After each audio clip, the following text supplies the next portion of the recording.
Assalamualaikum warahmatullahi wabarakatuh. Bersama saya Syufa'at dari MelakaFX.com. Apa khabar semua?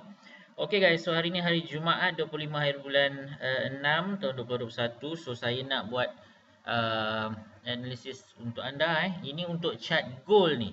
So kita dah tengok dekat weekly chart bagaimana harga emas jatuh Anda boleh tengok pada video-video saya sebelum ini.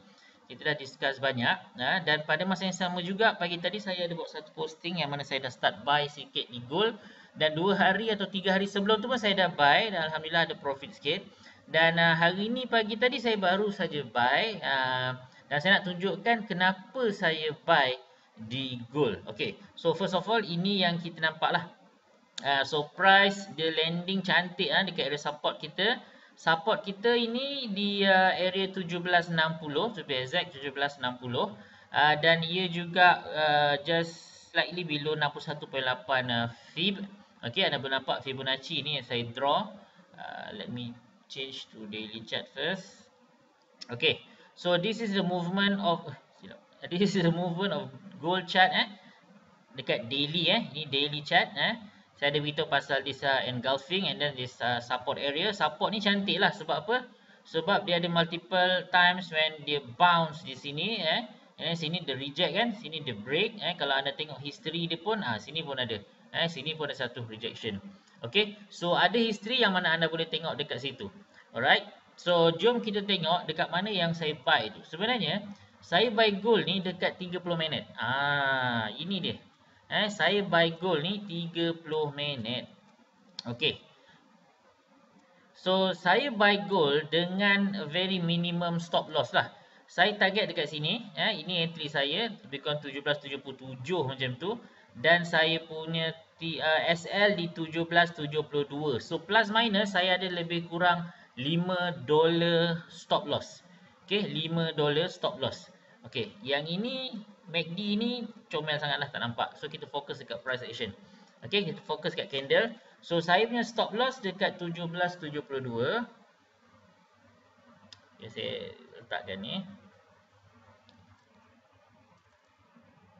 Okey. So in case kalau saya punya buy ni fail, katakan dia turun bawah dan dia hit saya stop loss, then saya just rugi $5 kali dengan berapa lot size yang saya buka. So untuk trade ni tak silap saya buka tadi 0.03, so saya akan loss dalam $15 plus minus. Okey, mungkin $15 lebih sikit macam tu lah kot, tapi itu saja yang saya akan loss, so tak banyak. Pada masa yang sama, saya sebenarnya ada buat satu lagi PO somewhere dekat bawah ni.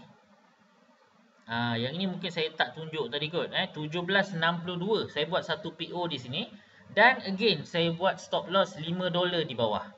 Okay, so kalau in case this one fail, saya tak masuk sell, saya biarkan dulu. Saya target saya akan buy again di 1762. Now, kenapa saya buy dekat sini? Lupa nak terangkan kenapa. First of all, anda boleh tengok bagaimana price ni bounce. Sini ada banyak kali cubaan yang mana price ni bounce di sini.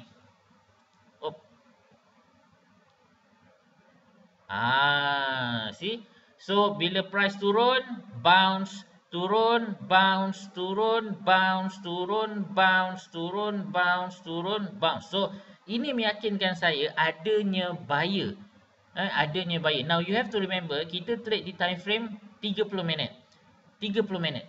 Okey, jadi dia punya expectation tu tak adalah boleh naik sampai $2,000 macam tu tak adalah Maksudnya kalau kita nak ambil TP tu, anda kena cari dekat mana resistance yang cun-cun lah. Yang cun-cun. So kenapa saya buy? Because saya nampak ada multiple bounce. So saya expect buyer akan push price higher whenever price hovers near this support area, somewhere around 1773 macam tu. Okay, so that's why saya buy. Yang kedua, kita nampak ada pattern lah. Saya buy ni sebab kita nampak ada bullish engulfing pattern. So saya pun masuk buy dekat sini. Okay, now saya juga berfikir untuk add to my position. Maksudnya saya akan tambah satu lagi buy position sekiranya price successfully break this trend line. So ini adalah entry saya, buy saya yang kedua. Okay, saya cunkan lagi sikit. Now katakanlah price naik, dia hovers around here and then dia break this trend line, dan saya akan masuk satu lagi buy. Ini plan saya. Ini plan saya akan masuk satu lagi buy sekiranya this trend line breaks. Okay, boleh? Again, stop loss nanti kita adjust lah. Mungkin saya akan gunakan swing low ke macam mana, tak adalah saya letak stop loss bawah ni. Mungkin swing low lah. Pada masa yang sama juga, maybe saya akan adjustkan saya punya lot size pula. Stop loss, initial stop loss, the first entry tu saya akan adjustkan dia punya stop loss. So that kita minimizekan kita punya risk. Tapi yang penting, upon breaks this trend line ni, saya akan masuk satu buy position. Okay, masuk satu buy position. Okay, itu plan ni, itu plan saya. Okay, dekat mana saya nak ambil TP? Now, ada various area. One that is yang saya tengah perhatikan yang ini. Around 17.94. Yang ini menarik perhatian saya sebab apa? Sebab saya ada sedikit profit hari tu dekat mana? Somewhere here lah kot. Yang hari tu. Saya ada profit. Dapat dalam berapa, 70-80 dolar kot macam tu, and then dia drops. Now, yang ini tuan-tuan, yang ini dipanggil power move lah. So kalau power move ni, cuma masa tu saya tak sempat nak tangkap.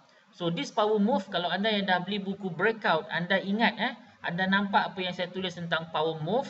Okay, lepas tu power move ni landing betul-betul dekat kita support area, and then ada entry dari segi engulf, dari segi hammer ni. So this is basically our entry signal lah. Tapi masa tu saya ingat ni berlaku pagi kot, dah terbongkang agaknya. So tak sempat nak entry dekat sini.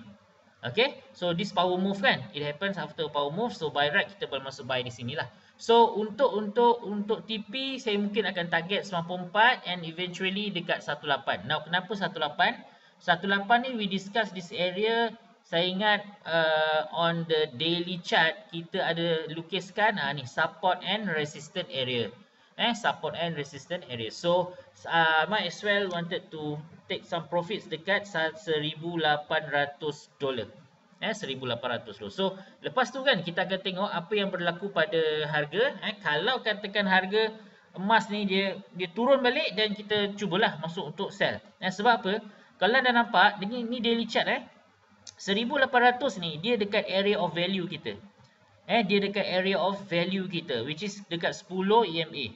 Okay, 10 EMA. Kalau kita target dekat 20 EMA, it is somewhere around 18, 20, apa tu? 23. 22, 23. Sampai there. 38.2 feet pun 18.25. Sampai there. So on many occasions, on daily chart kalau anda tengok, on many occasions price tu dia respect 10 EMA. See? Pernah tak terbabas sampai 20? Of course pernah lah. Of course pernah. Tapi kalau dapat sampai 10 ni pun dah just nice dah. So saya punya plan ialah saya nak exit dekat 18, 18, and then kita akan monitor the price. Kalau misal kata price tu nampak susah untuk break 18, then kita akan cari peluang untuk sell. Macam tu. Kalau misal kata kita tengok selamba dia belasah 18 kan, then masa tu lah kita akan cari peluang untuk buy. Sebab apa? Sebab maybe dia nak start leg, another leg of buying leg. Kaki untuk naik balik. Okay, so tuan-tuan itu sahaja. So saya harap anda faham apa yang saya cuba jelaskan pada hari ini. Kenapa saya buy di gold, dan berapa stop loss saya, berapa target profit saya, kat mana saya nak entry next. Okay, so kalau misal kata loss pun saya ingat very minimum lah, very minimum. Saya punya risk sebenarnya tak banyak lah. Saya ingat maksimum pun I go for 5% saja. 2 to 5% itu standard lah. Saya tak berani nak buka besar-besar lah tuan-tuan. Walaupun kita dah trade 15 tahun, tapi kita pun tahu tentang risk ni. Saya bukanlah macam belasah saja, tak ada lah macam tu. Kita target, tengok mana yang boleh. Kalau dapat $50 per day ke $100 per day pun pada saya dah cukup bagus dah. Okay, so itu saja guys. Terima kasih. Kita jumpa lagi. Assalamualaikum warahmatullahi wabarakatuh.